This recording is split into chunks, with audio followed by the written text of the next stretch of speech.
बिस्मिल्लाहिर्रहमानिर्रहीम, अस्सलाम वालेकुम। हुकूमत के हथकंडे गिरफ्तारियां किसी काम नहीं आ रहे। इतनी बुखलाहट है कि एक तरफ तहरीक इंसाफ की तरफ से बायकॉट है इलेक्शंस का, लेकिन जहां जहां तहरीक इंसाफ लड़ भी रही है वहां गिरफ्तारियां करनी पड़ रही हैं। इतनी बुखलाहट है, इतनी परेशानी है। अंदाज़ा लगाइए आप, यही मंजर लाहौर में हमें नज़र आ रहा है, यही मंजर हमें कहीं और जगहों पर नज़र आ रहा है। जहां तहरीक इंसाफ इलेक्शन में है वहां पर अब कहीं पुलिस, कहीं इलेक्शन कमीशन वो एक्शन में नजर आते हैं। दूसरी तरफ जितनी कोशिशें हो रही हैं दबाने की, दूसरी तरफ रिएक्शन भी उतना ही आ रहा है। अब बड़ी दिलचस्प गुफ्तगू है जो वज़ीर आला खैबर पख्तूनख्वा सुहेल अफरीदी ने की है। उन्होंने मीडिया के नुमाइंदों से मुलाकात भी की है और वहाँ उन्होंने बताया भी है कि जी हम किस तरह खैबर पख्तूनख्वा में गवर्नेंस को, दीगर चीज़ों को बेहतर करने की कोशिश कर रहे हैं।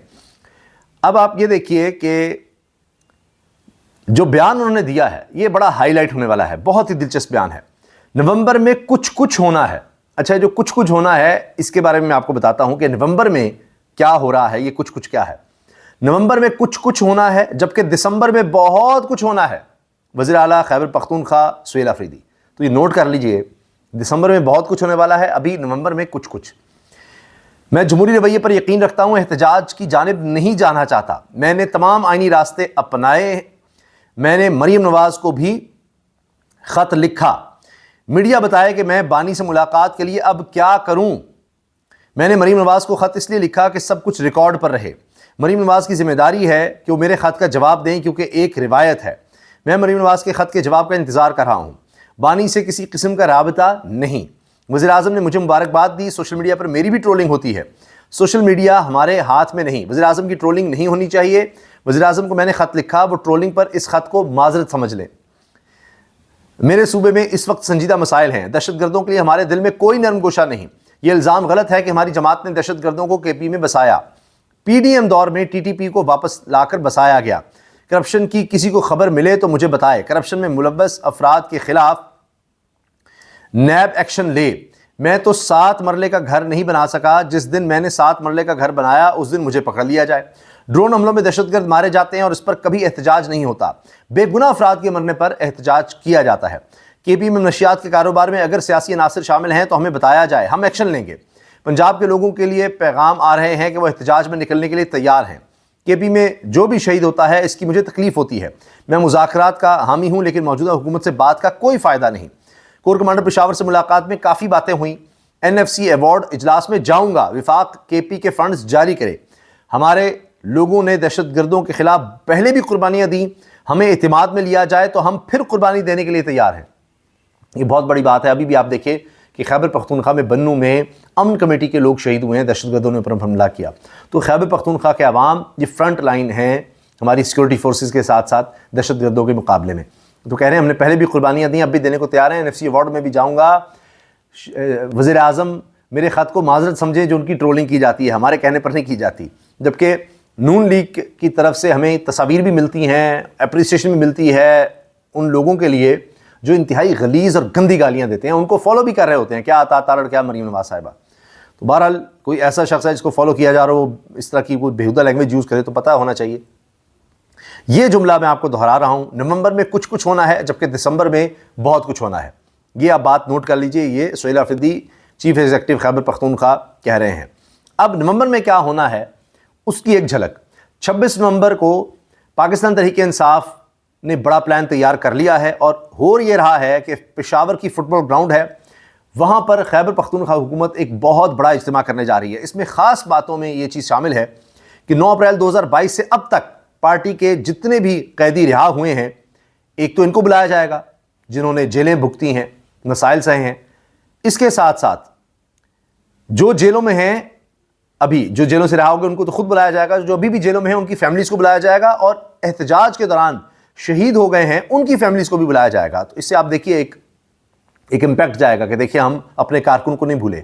जो उन पर मुजालिम हुए हैं वो उनकी फैमिलीज़ आएंगी, वो बताएंगी कि वो किस हाल में है, क्या क्या उनके साथ किया गया है। अब आप देखें, पहले खबर आई कि मियाँ उस्मान को गिरफ्तार किया गया है लाहौर से। अब N129 लाहौर इंतखाबी मुहिम के दौरान तहरीक इंसाफ के रहनुमा यासिर गिलानी को साथियों समेत पुलिस ने गिरफ्तार कर लिया। ये बड़े शरीफ-उन-नफ्स इंसान बताए जाते हैं, लेकिन अब जहाँ भी कोई खड़ा होगा उसको गिरफ्तार तो करना ही है। تو اس سے یہ خبر سمجھ آتی ہے کہ ایک طرف جو کہا گیا کہ جی بانی تحریک انصاف نے کہا ہے کہ بائیک آؤٹ کرو، تو کچھ لوگ کہیں گے درست تھا، کیونکہ جب بھی الیکشن میں ہم نے ایک جگہ پر اترے ہیں کہ میاں اظہر مرحوم کی وجہ سے جو ان کے انتقال کی وجہ سے سیٹ خالی ہوئی تھی، تو وہاں الیکشن لڑنا تھا، تو دیکھ لیں کہ کیا حالت ہے۔ ایک اوپینین یہ بھی ہو سکتا ہے، دیکھیں گرفتاریاں، یہ فاشزم یہ بتا رہا ہے کہ پتہ تھا کہ ریگنگ ہونی ہے، سب کچھ پتہ ہے، لیکن پھر بھی میدان میں اترے ہیں تو اتنی لیڈ نظر آ رہی ہے، حکومت کے سارے حربے ناکام ہوتے نظر آ رہے ہیں کہ ان کو اب یہ گرفتاریاں کرنی پڑ رہی ہیں۔ تو اگر الیکشن میں اترتے، ضمنی الیکشنز میں، اگرچہ عدالت کو ختم کر دیا گیا، کچھ بھی نہیں ہے، لیکن لوگوں میں تو یہ چیز نظر آتی کہ کس طرح سے حکومت ڈری ہوئی ہے، خوفزدہ ہے، اور کیا ہتھ کنڈے آزمائے جا رہے ہیں۔ ایک طرف یہ خبر آ رہی ہے کہ وزیر دفاع خواجہ آصف کی خواہش ہے، انہوں نے منصور علی خان سے انٹرویو میں بات کرتے ہوئے کہا کہ جی جنرل باجوہ کا کورٹ مارشل ہونا چاہیے۔ اب جنرل باجوہ کو فون کر کے میسیجز کر کے کہتے تھے مجھے جتواؤ سیال کورٹ میں، میرے ساتھ دیکھیے کیا ہو رہا ہے، اور ان کو ایکسٹینشن دیتے تھے۔ آج دیکھیے کیا احسان فراموشی ہے، کہہ رہے ہیں جی اس کو کورٹ مارشل کرو، لیکن منی فاروق صاحب کہہ رہے ہیں جی اس کا کوئی امکان نہیں ہے، سوال ہی پیدا نہیں ہوتا، بس یہ معاملہ فیض حمید تک ہی ہے اور وہ کام مکمل ہو چکا ہے، بس اب فیصلہ سنایا جانا ہے۔ اس میں یہ خبر بھی آ رہی ہے کہ کچھ عرصہ قبل، چند ماہ قبل، فیض حمید صاحب کی بیٹی کے ہاں اولاد پیدا ہوئی، تو پھر تھوڑی میل ملاقاتیں اور آسان ہو گئی تھیں اور معمول کی زندگی کی طرف وہ رواں دواں ہیں ایک طرح سے، تو باقی چیزیں تو مکمل ہو چکی ہیں۔ اب جو فیصلہ ہے وہ آنا ہے، اس کے اثرات عمران خان تک کیسے جائیں گے، کس طرح نتھی ہوں گے، فوجی ٹرائل خان کا ہوگا یا نہیں ہوگا، یہ ابھی سوالات کے جوابات آنے ہیں۔ اور اس کی وجہ یہ ہے کہ ابھی آخری کارڈ ہوتا ہے کہ پھر جب خان صاحب کا بھی فوجی ٹرائل ہوتا ہے تو ایک آخری کارڈ ہوگا، اور سیاست میں کوئی بھی فریق وقت سے پہلے آخری کارڈ نہیں چلاتا، یہ اجمل جامی نے یہ خبر دی ہے۔ سینئر صحافی حماد حسن صاحب لکھتے ہیں جن کا خیال ہے کہ اسٹیبلشمنٹ کو مسلم لیگ نون پر بہت اعتماد ہے، اسٹیبلشمنٹ بڑی خوش ہے نون لیگ سے، اعتماد ہی اعتماد ہے، تو وہ 2024 کے الیکشن کے بعد ذرا اس توسیع اور جمود کو بھی دیکھیں۔ توسیع اور جمود، پیپلز پارٹی پہلے سندھ حکومت ان کو ملتی ہے، پھر ایوان صدر زرداری صاحب، پھر چیئرمین سینٹ یوسفزئی گیلانی، پھر پنجاب خیبر پختونخوا گورنرز ان کے لگائے جاتے ہیں، فیصل کن کنڈی، اور ادھر بھی جناب سردار صاحب پنجاب میں بھی، اور اب کشمیر کی گورنمنٹ بھی ان کو دے دی گئی ہے، اور تو اور ابھی گلگت بلتستان کی بھی بات ہو رہی ہے، وہ بھی گورنمنٹ پیپلز پارٹی کے حوالے کر دی جائے۔ تو مسلم لیگ مرکز اور پنجاب میں تھی، ہے، اور بس فل سٹاپ ہے، اس سے زیادہ کچھ نہیں ان کو ملا، اور اختیار تو بالکل ہی نہیں ملا۔ تو یہ ذرا دیکھ لیں کہ کس سے کتنا خوش ہیں، تو پیپلز پارٹی کو بڑا کچھ دیا جا رہا ہے، کیونکہ ان سے بھی لینا بھی بہت کچھ ہے، تو اس لیے بھی یہ چیزیں نظر آ رہی ہیں۔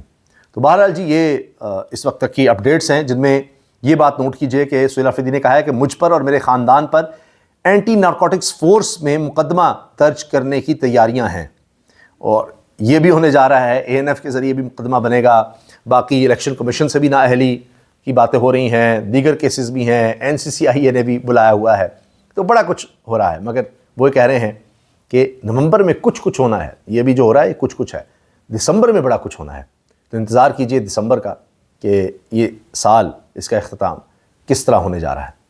اجازت دیجیے، اللہ حافظ۔